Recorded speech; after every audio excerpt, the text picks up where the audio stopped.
Hola, ¿qué tal estamos? Pues voy a ver si hago un pequeño resumen del electrodiagnóstico y ya terminar lo que quedaba. Esto que tenemos aquí es la representación de una curva IT, esta de aquí abajo, y de una curva AT, esta de acá arriba. Son curvas normales. ¿Pero por qué sabemos que son curvas normales? De forma cuantitativa vamos a tener dos valores que nos van a indicar un poco si el músculo está normal o si hay una denervación parcial, total, etc. Esos son la cronaxia, que era el tiempo dado por el doble de la reobase, y el cociente de acomodación. El cociente de acomodación era el umbral galvano-tetano entre la reobase. En cuanto a los valores de la cronaxia, una vez que hallemos la cronaxia, vamos a ver dónde está, en qué punto está.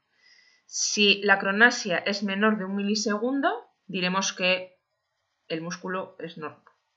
Si hay una denervación, la cronaxia estará entre 1 y 30 milisegundos. Más débil, moderada, grave. Y si la denervación es total, la cronaxia será mayor de 30 milisegundos. Si comparamos aquí la curva normal con la curva de denervación, vemos que en la curva de denervación está hacia la derecha, ¿vale? Hacia los pulsos más anchos, más largos, y hacia arriba. ¿Por qué? Porque necesita intensidades más elevadas ese músculo para contraerse. Y necesita pulsos más anchos también para contraerse. ¿Qué pasa con la cronaxia? Pues digamos que en esta gráfica cogemos el doble de la reobase, nos venimos por aquí y esté más o menos a esta altura, una curva normal, ya en pulsos menores de 1 milisegundo, por esta zona, y aquí, pues ya ves, pues estará por estos pulsos ya con tiempos bastante más largos. Cuanto más a la derecha y más hacia arriba esté la curva, más denervación va a haber. El otro parámetro cuantitativo que nos puede orientar en el diagnóstico es el cociente de acomodación. Es el umbral galvano-tetano partido la reobase, o sea, pulsos triangulares partido pulsos rectangulares. Y nos va a dar un valor. Ese valor en un músculo inervado, músculo normal, será de 3 a 6, en una denervación parcial de 2,7 a 1,5 y una denervación total de 1,4 a 1. Esto en la gráfica se ve que en una curva normal este punto y este otro están más alejados y cuanto más se acercan, mayor va a ser la denervación. ¿Esto por qué va a ser así? Pues porque en un músculo normal, ante los pulsos rectangulares va a responder, pero ante los pulsos triangulares no. Entonces va a necesitar mucha más intensidad para llegar a contraerse con esos pulsos triangulares. Por eso hay esta distancia, hay más distancia. En una denervación sí que responde a los pulsos rectangulares y a los pulsos triangulares, igualmente, va a necesitar mucha más intensidad para llegar a contraerse con un pulso rectangular y menos intensidad que un músculo sano para responder a esos impulsos triangulares, con lo cual aquí va a haber mucha menos distancia, mucha menos diferencia. Lo que viene siendo que la división entre este punto, que es el umbral galvano-tetano, y este otro, que es la reobase, nos va a dar unos valores más grandes en una curva normal, en un músculo normal, y unos valores más pequeños en una curva de un músculo denervado. Hablemos pues un poco qué pasa en una fibra normal y en una fibra denervada, porque comprendiendo esto comprenderemos por qué utilizamos unas corrientes, por qué nos salen este tipo de curvas, etcétera, etcétera. Una fibra normal va a responder a impulsos cortos y de baja intensidad, ¿vale? Sin embargo, una fibra denervada va a necesitar impulsos largos de elevada intensidad. Impulsos largos con anchura de pulso larga. La fibra normal tarda poco en repolarizarse, de 10 a 30 milisegundos. Sin embargo, una fibra denervada tarda mucho en repolarizarse, 2, 3 o 4 segundos. La fibra normal se acomoda fácilmente, pero la denervada pierde la capacidad de acomodarse.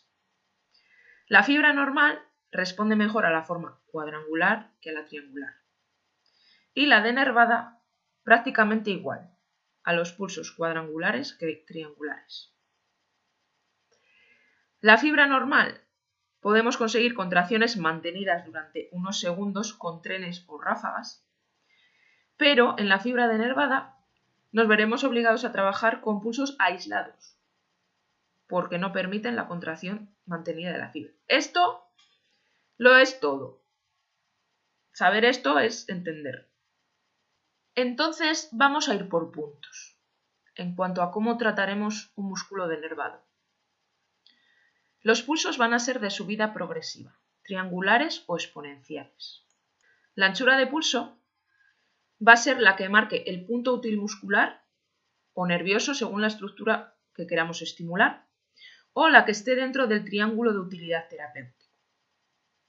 La pausa, por lo menos el doble del pulso, pero en la práctica se usan de 2 a 5 segundos. Siempre en la máquina os dará la opción de ponerlo en milisegundos, entonces hay que tener ojo y no equivocarse. Tiempo de aplicación no más de 10 minutos. Lo que queremos ir es estimulando el músculo y conservando la función muscular, pero sin fatigar. Estas corrientes no van a servir para acelerar la reinervación. Eso va a ir por su cuenta. O sea, el nervio se va a ir recuperando, si es que se recupera, a su ritmo.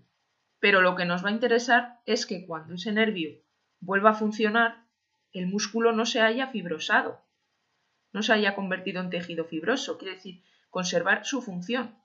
Porque de poco nos sirve que luego el nervio funcione bien si tenemos ahí una fibrosis de la leche. Entonces, una corriente exponencial, galvanoexponencial o triangular, esta es la exponencial, buscaríamos la anchura de pulso, que luego veremos, y las pausas, pues entre 3 y 5 segundos. Estas pausas corresponden con el tiempo de repolarización, que es mucho más lento en músculos denervados. Para elegir las anchuras de pulso, nos vamos a ir a la curva IT que hemos hecho. Vamos a buscar el punto útil muscular, que va a ser cuando la intensidad haga un pico, el primer pico hacia arriba, ese punto es el punto útil muscular. Esto nos va a mostrar una anchura de pulso. Esa anchura de pulso es la que elegiremos si queremos tratar el músculo. Después va a haber un escalón y otro pico, que va a ser el punto útil nervioso. Esa anchura de pulso va a ser la que elijamos para tratar más el nervio. Y en este escalón hay un pico, que es el umbral de faradización, que se puede usar para trabajar en conjunto el nervio y el músculo. ¿Vale? Esto en un músculo normal, este umbral de faradización, este punto, es el que se toma como referencia para las corrientes farádicas. Pero eso es otro tema. Si hemos hecho la curva AT del músculo sano y la curva AT del músculo denervado, ya habíamos visto que salía esta zona, que es el triángulo de utilidad terapéutica, y aquí en esta zona también se puede elegir la anchura de pulso o la intensidad indicada para trabajar con el músculo denervado. Digamos que el triángulo de utilidad terapéutica se hace con las curvas AT, ¿vale? Los pulsos triangulares. Y los puntos útil nervioso y punto útil muscular se hacen con la curva IT, de impulsos rectangulares. Por ejemplo, en esta curva IT, que es la negra, de denervación, vemos que el punto útil muscular sería este y ya son anchuras de pulso más grandes.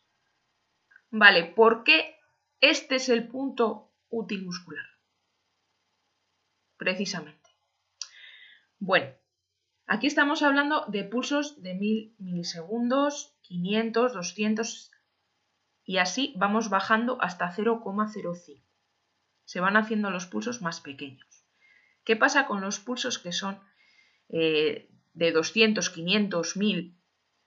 Pues que sí, consiguen contraer el músculo, ¿vale? A una intensidad de 7, por ejemplo, aquí vemos que tanto el de 1000 como el de 200, con una intensidad de 7, consigue la misma contracción. ¿Pero por qué elegimos el de 2, que es más pequeño, que el de 1000? Pues porque el de 1000 es muchísimo más irritante y más molesto. Es decir, que cuanto más pequeño sea la anchura de pulso, más agradable va a ser la sensación, más tolerable, más se va a soportar. Entonces, si con la misma intensidad, que son 7 miliamperios, vamos a conseguir la misma contracción con un pulso de 1000 que con un pulso de 2, ¿qué va a ser mejor? Pues lógicamente el más pequeño. Por eso se hace esto. Porque si no, aleatoriamente, o cogeríamos siempre los de 1000 o los de 500, que sabemos que vamos a conseguirlo seguro, pero claro, es mucho más agresivo. Son más agresivos. Por eso, con la misma intensidad, vamos a buscar el pulso de menor anchura de pulso para trabajar. Lo mismo va a pasar con la intensidad. Nos interesa utilizar la menor intensidad posible, porque no te va a irritar tanto la piel, es más tolerable, por lo mismo. La sensación es muy parecida, la de a mayor intensidad que la de a mayor anchura de pulso. Son sensaciones muy parecidas. Entonces, lo que se interesa aquí es conseguir, con la menor intensidad posible y la menor anchura de pulso posible, la contracción. Es así. Esos son los principios. Y por último, pues recordar que la forma de aplicar puede ser monopolar o bipolar. Cuando es monopolar tenemos un electrodo masa y otro más pequeño, que va a ser el negativo, que va a ir al punto motor o cerca del punto motor, y se puede aplicar sea en la zona de la lesión o entre. Luego, si es bipolar, tenemos dos electrodos más o menos del mismo tamaño. Se suele utilizar el positivo proximal y el negativo distal, pero a veces se puede usar el cambio de polaridad y ver cómo se contrae mejor. Y se puede usar bien el positivo en la zona de lesión y el negativo distal, o bien en los extremos, origen-inserción.